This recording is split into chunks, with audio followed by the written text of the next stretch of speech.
Lei ha reso varie dichiarazioni. Sì. Salvatore Contorno, detto Coriolano della Floresta, come il protagonista di un grande romanzo popolare, ha 41 anni. È l'unica persona che si sappia riuscita a sopravvivere ad un agguato teso dalla mafia vincente. Sì. Con le sue rivelazioni ha mandato in carcere 160 persone.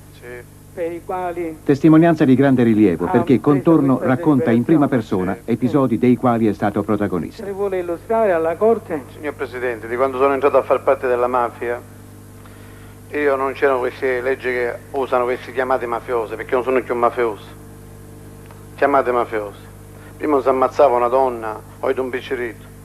Tutto il comportamento che hanno avuto sono stato costretto, con le forze o con le buone, a poter diventare infame come loro chiedono. Infami sono loro, non sono io infame. Silenzio! Silenzio! Mi costringete...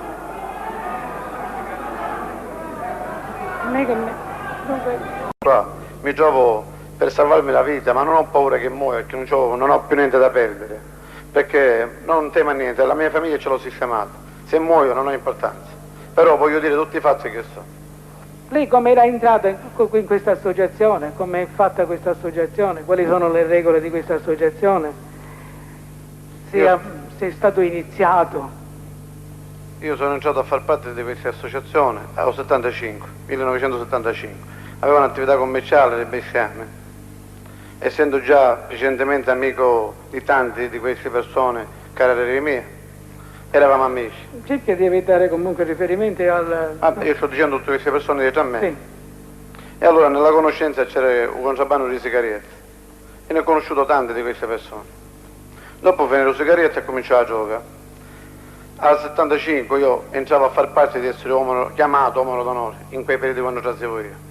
Oggi non c'è più questo uomo d'onore, non esiste. Quando si diventa uomo d'onore si fa un giuramento. Io conoscendo la buonanima e Mimmo Teresa, eravamo da tanta vecchia data amici. Un giorno venne a pigliare al frigorifero, aveva un frigorifero in Corso dei Mille, all'ingrosso, i cani. E mi ha portato dalla buonanima di Stefano Bontà.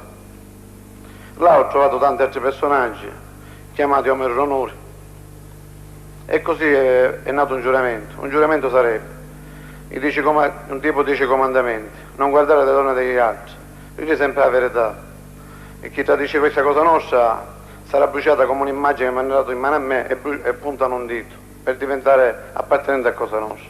E così mi hanno fatto anche a me, chiamato uomo d'onore. E chi era presente quando lei...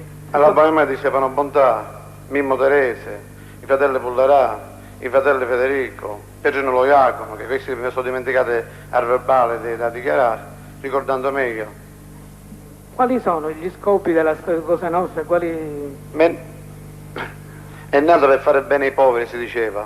Quando non c'era la droga in mezzo, il bene si faceva veramente ai poveri, perché la gente quando ci succedeva una cosa non si andava nei carabinieri, veniva nella borgata, a me rompere la macchina, a me rubare la casa, e si ci facevano trovare le cose. Questo è il beneficio di Cosa Nostra, infine che c'erano i segreti. Quando sono entrato a far parte a gioca, questa Cosa Nostra, chiamata Cosa Nostra, si è distrutta, perché solo Cosa Nostra è personale ora, non è più Cosa Nostra come era una volta. Ora solo per interesse personale, si ammazza con facilità, non hanno più problemi. Ora hanno da gridare, ma che gridano? Se ne sono pentito, io sono pentito, per loro sono pentito, i pentiti sono io, tutto io che difficile, a mio mi arrivare a ammazzare, e mi trovo qua, signor Presidente. Il Bontate di questa situazione non fece nulla per cercare di eliminare questa situazione, di capovolgere questa situazione? Bontate ha fatto, ma subito ci rettenere voi, si ammazzare a tutti e tre. Ma vi siete preoccupati dopo l'omicidio del Bontate? Ma noi ci siamo preoccupati, ma purtroppo quelli che siamo stati preoccupati eravamo 6 persone, 4 sono morte, 5 sono morte e l'unico che sono rimasto sono io, e mi trovo qua.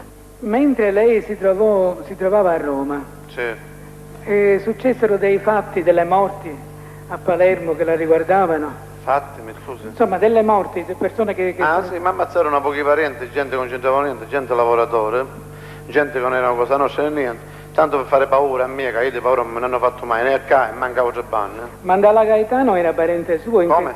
Mandala Gaetano. Io prima ammazzare il suo Gaetano Mandalà, questa è opera di Pino Greco che possiede perché aveva una casa vicino ai Dinoniti, e per base principale ha lavato questa pedina che era vicino al suo Dino, poteva vivere. Che rapporto di parente l'aveva con lei questo Mandala? Questo Mandala Gaetano era un fratello di mia suocera.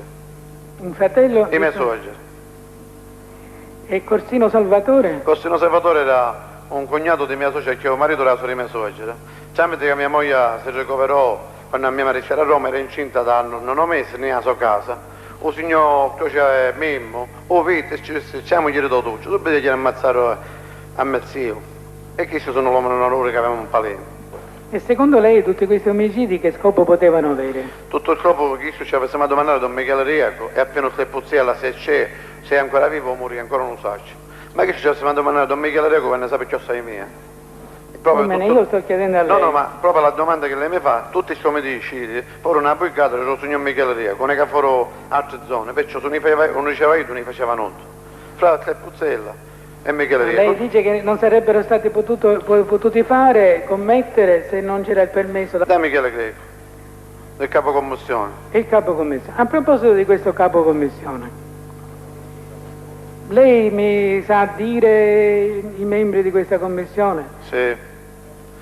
Capo commissione Michele Greco, Stefano Bontato, Bernardo Brusco, Totuccio Orlini. Aspetta, Stefano Bontato e poi? Il reparto che fanno parte della commissione. Sì. Michele Greco, capo commissione. Pino Cleppuzzella, Pino Greco. Bontato e Stefano. Bernardo Brusca, Totuccio Orlini. Bernardo Brusca, Bernardo Provenzano. Bernardo Provenzano. Il signor Pippo Calò. Pippo Calò? Pippo Calò. Senta Calò, lei sì, deve rispondere di 137 imputazioni, nelle quali 64 omicidi. Pippo Calò è accusato di essere stato anche l'inviato della mafia a Roma, di essere l'uomo incaricato di tessere rapporti con il mondo imprenditoriale e politico. Ha 51 anni ed è stato inserito nella famiglia di Portanuova dallo stesso Buscetta, che è stato suo grande amico. Di lui parla per la prima volta Leonardo Vitale, un mafioso che prima di Buscetta fece delle rivelazioni, non fu creduto e poi fu ucciso a distanza di 10 anni. Secondo l'accusa, tutto il traffico degli stupefacenti passa per le sue mani. Calò sarebbe il cervello finanziario di Cosa Nostra. Dopo il suo arresto, avvenuto a Roma 2 anni fa, è stato anche rinviato a giudizio dai magistrati di Firenze per la strage sul treno di Natale del 1984.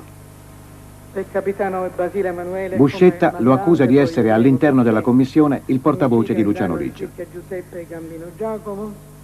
Già è stato contestato dal giudice istruttore, ma per maggiore chiarezza ho voluto fare il quadro.